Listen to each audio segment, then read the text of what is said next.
Yo, what's up, guys? I'm going to be doing a breakdown and prediction video for this Dane White Contender Series Week 10. So let's get right into it here. We got Ajik Ajim. He's going to be taking on Elias Mendonça. And this fight, it's an interesting fight. I mean, Ajim, he's a good striker. He has a good jab. He throw a body head. He has a good lead cross to the body. And he'll throw a lot of shots to the body to open up that left hook to the head. His left hook is his money shot. Big power.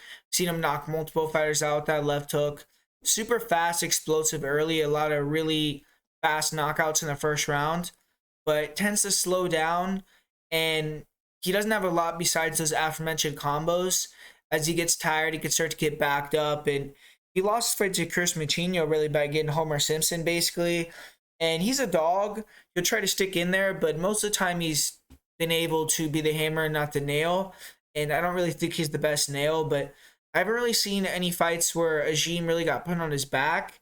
His last fight, he was able to defend a takedown with the guillotine and finish the fight quickly. But besides that, I haven't seen him have to defend any takedowns or really have to deal with getting put on his back or anything like that. This fight, he's definitely going to have to worry about that. And he has cardio issues. He slows down. He's tough. But if you push the pace, I think he can wilt. And he's finished 3 fights in a row in under 1 minute. So he's not gotten pushed in a while. And I think that could be his detriment in this one. But for his opponent, Mateus Mendonça, he's a very athletic grappler. Uses his speed, his aggression, and striking and close the gap, get the takedown. Really athletic. He has nice weapons on the feet, good long strikes, good body attacks, good knees. I've seen him throw some nice spins, but he does a lot of big actions. He's still not the best striker. A lot of really using his athleticism and brawling to get the takedown. So it can be dangerous, but he's durable, and when he gets in trouble, he can wrestle. In his last fight, he did spend a lot more time striking. I think it was a good experience for him going forward and having a pretty tough fight. But I think in this one, he's going to want to grapple. He's super aggressive on the mat. He's a good wrestler. He's strong. Good timing on the level changes. He isn't the best with his technique, but just super explosive and aggressive. And his athleticism also helps him get takedowns. And really good takedown defense. Really good wrestling cardio. So overall, he's a good wrestler. And he has a great submission game. His submission over position, so he can lose position at times, but definitely is a big threat to catch a submission in this fight. And he has a good cardio. He'll push the pace, especially in the grappling realm. And he hasn't fought in almost 2 years, so that's a little bit worrisome. But only being 23 years old, I think he's going to be ready to go. And I'm going to pick Mendonça to win this fight fairly comfortably. I think he's the bigger athlete. I think he's a better athlete as well, more durable. He's more aggressive. And as long as him brawling doesn't get him knocked out with that left hook early, he's going to be fine. I think he's going to keep a pace that Ajim can't keep up with. And even if he can't get takedowns controlling the ground early, I think he'll be able to do that and get the finish late. So I'm going to go with Mendonça winning this fight via second round submission. And in the second fight of the night here, we got Rafael, Ramos, Estevan. He's going to be taking on Elias. And for Estevan, he's a Brazilian fighter. He's been running roughshod through Shooto Brazil. He went 8-0 in Shooto Brazil, 5 finishes. He was able to win the title there. He also won another title in another regional Brazilian show. And his last fight, he got the win in LFA, got a second round TKO. And this is going to be his first fight outside of Brazil. Should be pumped for this opportunity, but he hasn't fought in over a year. We're going to have to see how that factors in. He's 26. He's training out of Novo União, so I think he's going to be ready to go and be in good shape, but we still have to monitor that. For Elias, he's another Brazilian fighter. This is going to be his first fight in the United States, and he had a lot of fights in Brazil as well. He has fought in some smaller organizations, but he's still been facing good opponents. He won the Brazilian Fighting Series title in his last fight, and he's 17-3-1. Trains out the Guilherme Ribeiro team, so it's another excellent camp in Brazil, so it should be a really, really good fight. And for Elias, he's a dog. He comes forward and takes damage, but throws big, heavy hooks so he can get on the inside, get the takedowns. A little bit stiff and rigid, but he's durable, willing to come forward and take punishment and brawl to get the takedown. Nice straight shots down the middle. He has good straight shots down the middle, but also some shots down the middle can cause him issues. He's been knocked out with knees before, and I've seen him get clipped with some punches, straight shots, crosses. And he's aggressive. When he gets on the inside, he'll land big hooks. And he's good at kind of closing the gap with a big cross and then working his hooks on the inside.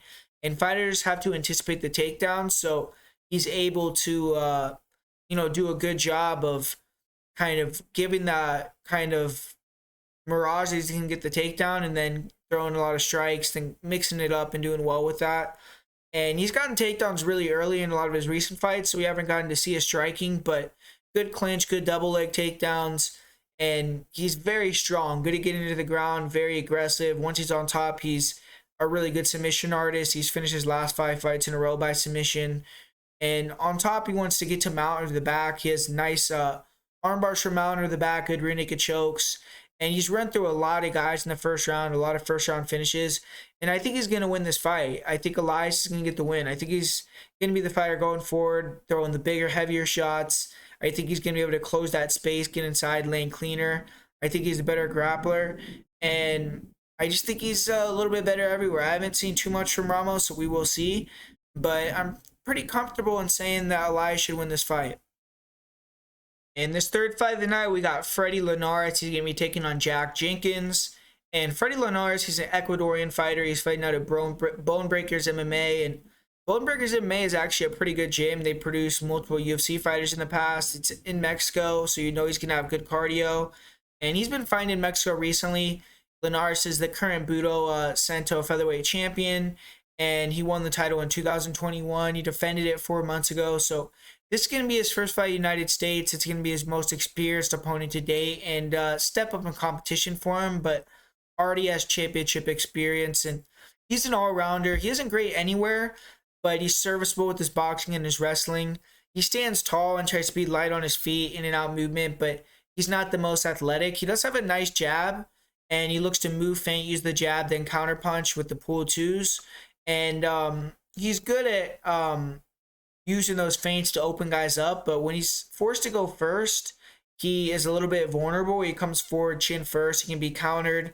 He has decent kicks, good front kicks, and good leg kicks, but doesn't really set his kicks up the best, and he can be countered off of his kicks as well.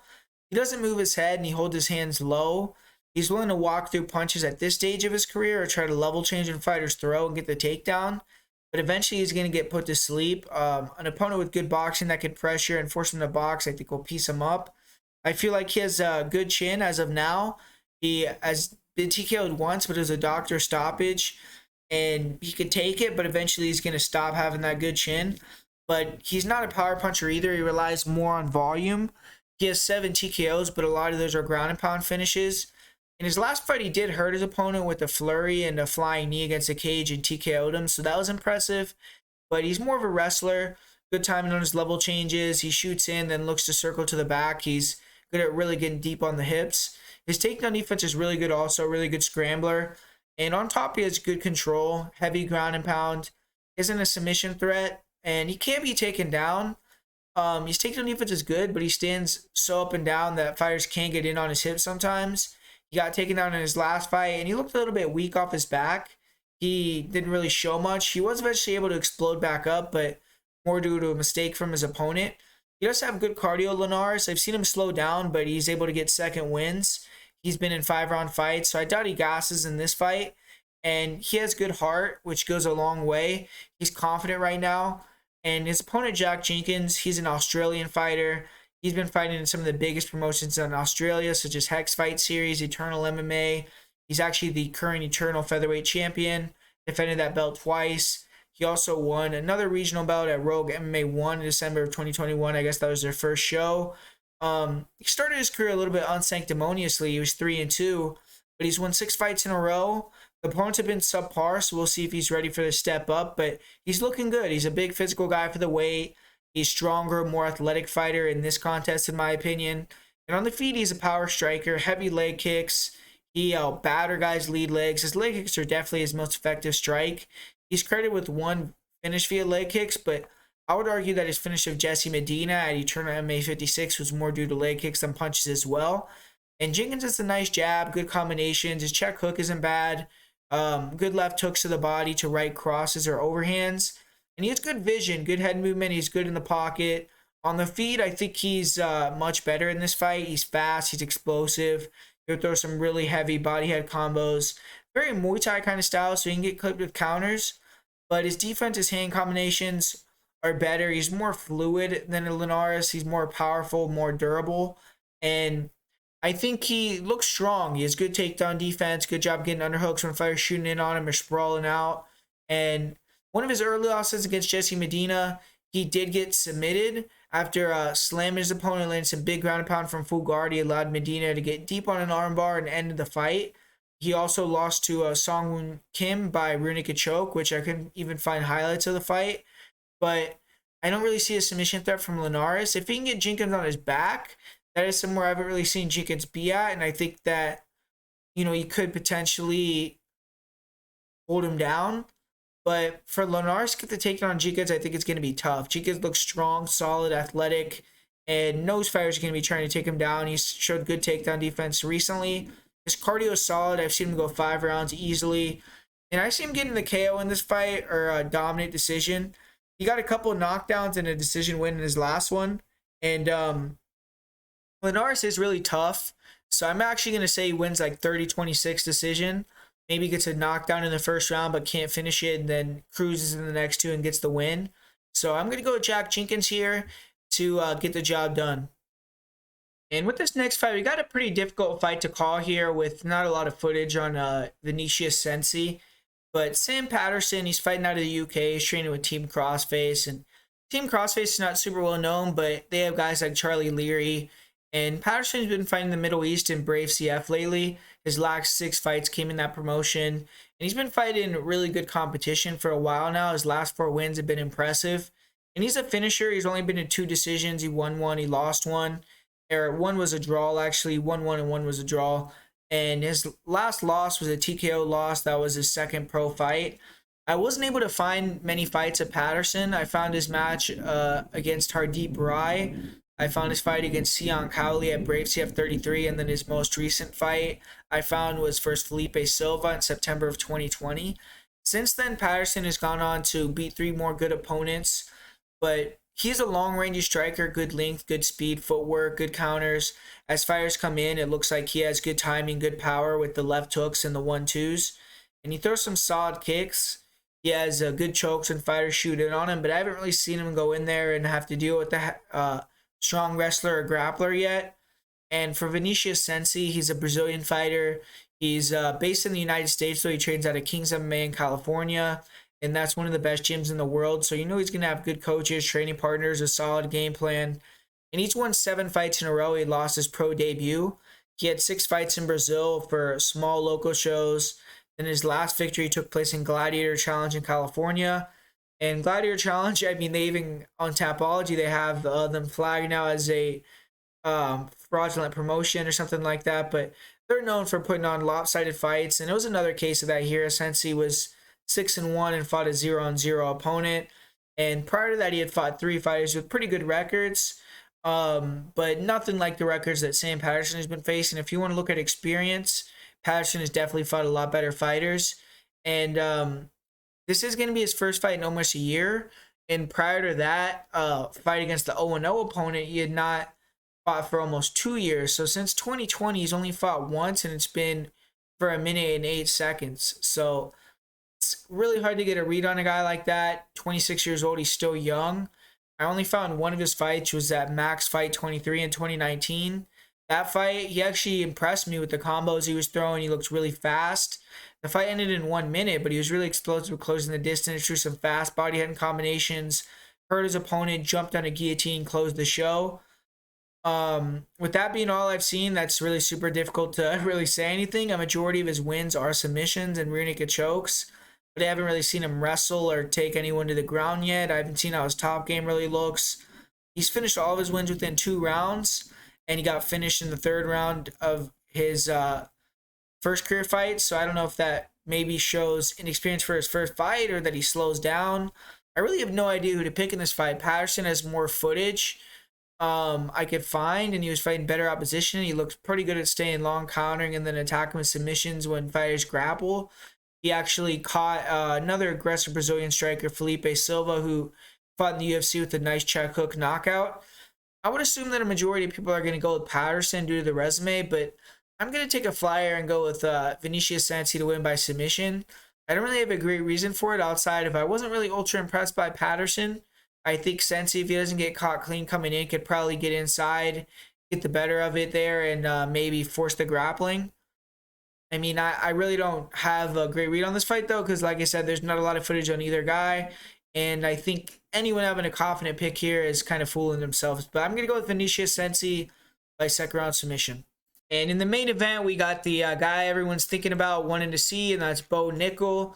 And, you know, I saw this fight, and I was like, okay, I mean, he's back, and he's fighting a lot better guy. I mean, he's fighting the CFFC world champ. He's 7-1. He's had 8 fights. He just beat Miles Lee, who's a heavy wrestling guy from Enzo Gracie Philly team. But I went and watched his fights, and nah, man. I mean, I just don't think he's it. I don't think that he has the style. His takedown defense is not good. He is proven to be really hard to finish. He's never gotten finished amateur or pro, but he gives his back. He allows guys into dominant positions, and I just don't know how he's going to be able to survive in those spots versus Nickel. I mean, maybe you could take a flyer because I know it's going to be out of control. I don't know exactly what it is, but the over 1.5 rounds, just because of the experience and never being finished and things like that, maybe you could get over that. But, man, I mean, I just don't know how he's going to survive in those spots versus Nickel. I mean, I think Beard is certainly the best fighter Nickel has been in there with, but he's weak in the positions Nickel is excellent in. And even in his last fight, I mean, he got dominated for 3 rounds on the ground, and then he ended up getting a Harold Murray triangle in the 4th. I don't see him being able to be any threat of submitting Bo Nickel off of his back here. He is deceptively athletic on the feet, and he has a pretty long reach. He will throw some front kicks, round kicks, and some nice 1-2s. His right hand is pretty clean, but doesn't really have major power. I mean, Bo Nickel, man, I mean, he's one of the best, obviously 3-time NCAA national champion. And his last fight, he took the guy down, took his back, submitted him really quick. He's a blue belt. He's obviously not a fish out of water on the ground. And he's just a beast, man. I feel like Donovan Beard is a tough dude. He's talking the talk. I mean, Donovan Beard is, acting like he's going to get the win. He's probably confident. He's coming off a title win. He's seeing that he has way more fights than this guy. This guy's only fought 2 minutes. I'm going to go in there and land something on his chin he's never been hit before, and maybe he can do it. But, I mean, I just don't see how this fight goes any other way outside of a Nickel win. Beard may be tougher than his other opponents of Nickels, but I really feel like Nickel is going to be able to take the back and get a rear naked choke or flatten him out and get the ground and pound finish. Even if Beard proves to be tougher than I think, Nickel has the cardio to go deep. I feel he's training at ATT. He's a really, really high-level wrestler. I don't see him facing adversity here in terms of, like, getting stuffed on the takedowns or anything, so I don't see how he gets tired.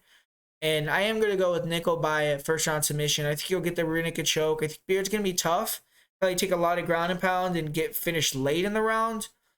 Maybe he'll survive into the second, but I think Nickel's going to get the job done inside the distance, and I think it's a pretty easy win for him. So thanks for watching, guys. I actually have 3 bets for the Dana White Contender Series so far. Maybe even we'll add a couple more. So like always, if you're interested in getting those bets and winning some money, which I've been doing a really good job of this year, then check out patreon.com/MMA Prediction Guru. Besides that, I really appreciate everyone that supports the channel. Just hit that like button, put a comment down below, tell me what you think about the information I gave. Do you agree with all my picks? Do you think some of my picks are crazy? And besides that, I'm going to be back with UFC and breakdown predictions either tomorrow or Wednesday. And yeah, man, make sure to keep supporting the channel, sticking around. And yeah, I love all you guys. Later.